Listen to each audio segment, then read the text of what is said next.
Rogers. Undersecretary Colby, you were one of the principal architects of the 2026 National Defense Strategy. And that document makes it very clear that the PRC is the pacing threat and that deterring the PRC in the Indo-Pacific is the central organizing principle of this administration's defense policy. I've got 6 questions. The first 3 are yes and no, and then we can go into some other detail. So I want to examine whether current force allocations actually reflect that strategy or if they contradict it.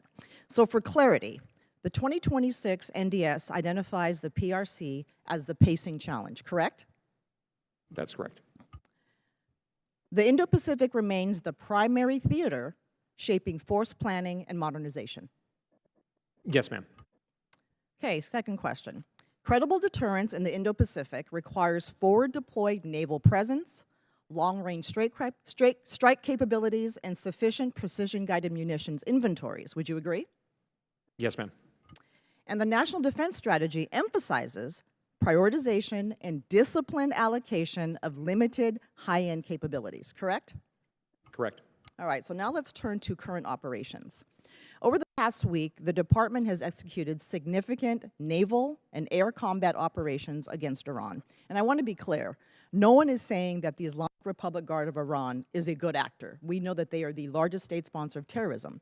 But your own strategy said, and I quote, "No longer will the department be distracted by interventionism, endless wars, regime change, and nation building." And nothing says distracted like killing the leader of a foreign nation without even a hint of strategy or planning. This operation against Iran involves large numbers of U.S. aircraft, ships, and precision weapons. So Secretary Colby, are high-end capabilities like long-range strike aircraft and cruise missiles being used now in these operations? And those same capabilities, long-range strike weapons and precision munitions, are also central to U.S. planning for potential conflict in the Indo-Pacific, correct? Ma'am, we'd have to go into it more in a classified setting. I think we'd have to get to more differentiated in the way that we're managing, I think, this very effectively. Okay, I look forward to that conversation. Now I want to talk about munitions inventories. Last year, during the 12-day war between Israel and Iran, U.S. forces fired more than 150 THAAD interceptors defending against Iranian missile strikes, up to a quarter of the entire stockpile. Even if every interceptor we buy this year goes toward rebuilding our inventory, it's only going to replace a third of what was used. We already expend a large share of our missile defense inventory during last year's conflict with Iran. Now again, we are using high-end weapons while the Pentagon is warning about munition shortages.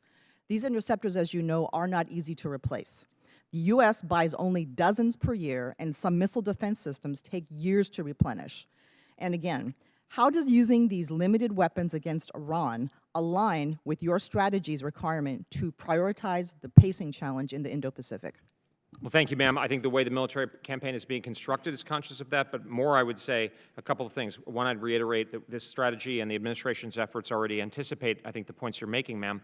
One, with the $1.5 trillion budget request. Two, with the extraordinary, unprecedented degree from the president on down of overhauling something I think we all agree with, I was talking to Congressman Khanna about as well, about getting defense industry to produce at a much higher scale. I mean, $1 trillion is a lot of money for the American people. Spend $1.5 trillion is a lot of, we should be getting better results, and our allies and partners stepping up. And then in the classified session, maybe a bit more, we're also thinking about how do we really think about novel ways for the force to be prepared to fight in a way that ensures effective defense. And I think we've got a very good plan, and I'm confident, and also I think both our friends and potential foes are seeing the prowess of the joint force, and that also contributes to deterrence. Yeah, and as far as requesting more funding, we dramatically increased the budget for ICE.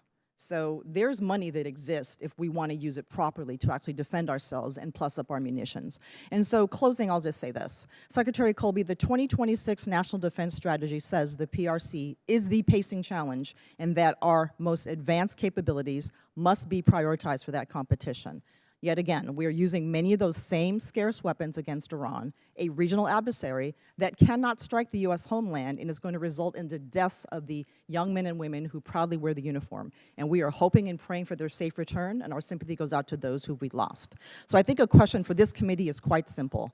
Are our current actions following strategy or forcing to put our service members and our partners and allies in the Pacific at risk?